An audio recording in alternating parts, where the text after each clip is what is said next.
তো hello student, আশা করছি তোমরা ভালো আছো। তো আজকে যে বিষয়টি নিয়ে আলোচনা করব সেটা হচ্ছে কলেজের মেরিট লিস্ট। তো ইতিমধ্যে আশা করছি তোমরা সবাই দেখে নিয়েছো তো মেরিট লিস্টে কাদের নাম উঠেছে আর কোন কলেজে নাম উঠেছে।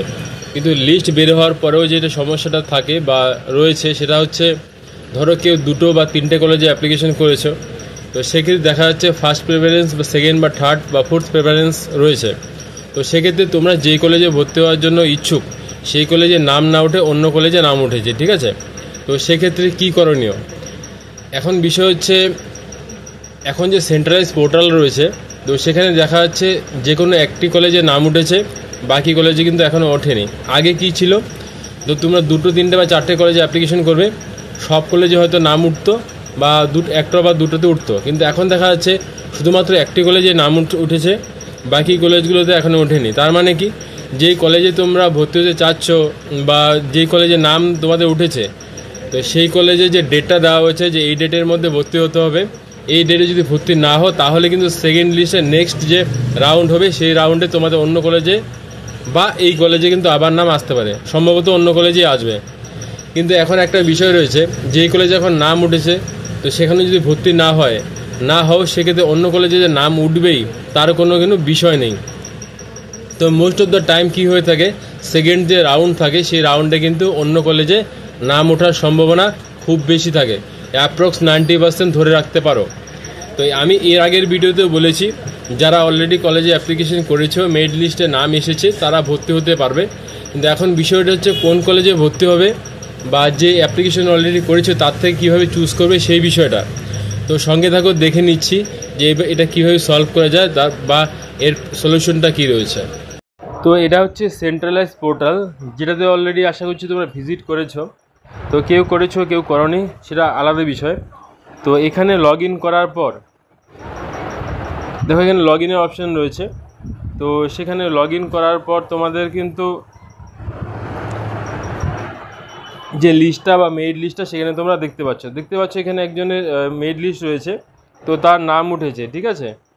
তো এখানে নাম উঠেছে বানেশ্বর সাঁওথিবালা কলেজে অ্যালোটেড, তাছাড়া এবিএনশিল কলেজ, কোচবিহার কলেজ বা অন্যান্য কলেজে অ্যাপ্লিকেশন করেছে, তাদের কিন্তু সেখানে নাম ওঠেনি। এখন বিষয় হচ্ছে, সাপোজ যে স্টুডেন্টের কথা বলছি সে কোচবিহার কলেজে ভর্তি হয়ে যাচ্ছে কিন্তু নাম উঠেছে সাঁওথিবালা কলেজে, সেক্ষেত্রে কী করণীয়? দেখো এখানে অ্যালোটেড যে বিষয়টা, সিট অ্যালোটেড হয়েছে যেই নির্দিষ্ট কলেজে, সেই কলেজের যে টাইম দেওয়া হয়েছে এই টাইমের মধ্যে কিন্তু এই কলেজে ভর্তি হয়ে যেতে হবে। যদি এই টাইমের মধ্যে এই কলেজে ভর্তি না হয় তাহলে নেক্সট যে লিস্ট বা আসবে মেরিট লিস্ট, সেক্ষেত্রে এই কলেজে না হয়ে অন্য কলেজে কিন্তু নাম আসতে পারে। তো এভাবে স্টেপ বাই স্টেপ কিন্তু যে নেক্সট যে মেরিট লিস্টগুলো আসবে কলেজগুলো চেঞ্জ হতে থাকবে। তো তার মানে এই নয় তুমি যেই কলেজে ভর্তি হতে চাচ্ছ বা যে সাবজেক্ট ওয়াইজ বা যে সাবজেক্টগুলো নিতে যাচ্ছ সেগুলো আসবেই। তো আমি এখানে রিকমেন্ড করতে পারি যে প্রথমে তোমরা কোনো একটি কলেজে ভর্তি হয়ে যেতে পারো যেটাতে নাম উঠেছে, এবং তারপর তোমরা কিন্তু ওয়েট করতে পারো নেক্সট কলেজের জন্য।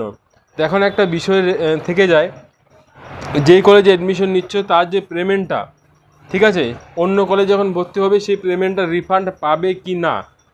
তো এই যে রিফান্ডের বিষয়টা, তোমরা যদি ইউনিভার্সিটি চেঞ্জ করো তো সেক্ষেত্রে রিফান্ডের সম্ভাবনা নেই, ঠিক আছে। কিন্তু একই ইউনিভার্সিটির ক্ষেত্রে যদি থাকে সেক্ষেত্রে তোমরা কিন্তু রিফান্ড পেতে পারো। তো এই রিফান্ডের যে বিষয়টা সেটা কিন্তু টোটালি ডিপেন্ড করবে ইউনিভার্সিটির উপর, ঠিক আছে। তো আমি আবার রিপিট করছি, যাদের নাম অলরেডি উঠে গেছে তারা তোমরা যদি চাও অ্যাডমিশন নিয়ে নিতে পারো, আর যদি অপেক্ষা করতে চাও অপেক্ষা করতে পারো। তখন বিষয় হচ্ছে, যদি ভর্তি না হও, আবার রিপিট করছি, যদি এই এখন যে লিস্টে নাম এসেছে সেই অ্যালটমেন্ট হিসাবে যে ভর্তি না হয়, সেক্ষেত্রে ধরো আরও দুটো বা তিনটে কলেজে অ্যাপ্লিকেশন করে রেখেছ, তো সেই দুটো বা তিনটের মধ্যে একটা কলেজে ভর্তি হওয়ার ইচ্ছা রয়েছে সেই সাবজেক্ট ওয়াইজ, এমন হতে পারে সেকেন্ড বা থার্ড লিস্টে সেখানে নাম নাও আসতে পারে, তো সেক্ষেত্রে কিন্তু ভর্তি একটা সমস্যা হতে পারে, ঠিক আছে। তো এটাই বলবো, ডিসকাশন করে নাও গার্জিয়ানদের সঙ্গে বা টিচারদের সঙ্গে, তারপর তোমরা অ্যাডমিশন নিয়ে নাও। তো এই বিষয়ে যদি আরও কিছু জানার থাকে সেক্ষেত্রে কমেন্ট বক্সে কমেন্ট করতে পারো। আর চাকরি সম্বন্ধিত বা কলেজের অ্যাডমিশন সম্বন্ধিত কোনো তথ্য যদি জানার থাকে অবশ্যই চ্যানেলটি সাবস্ক্রাইব করে রাখবে যারা নতুন, এবং বেল আইকন প্রেস করবে। Thank you.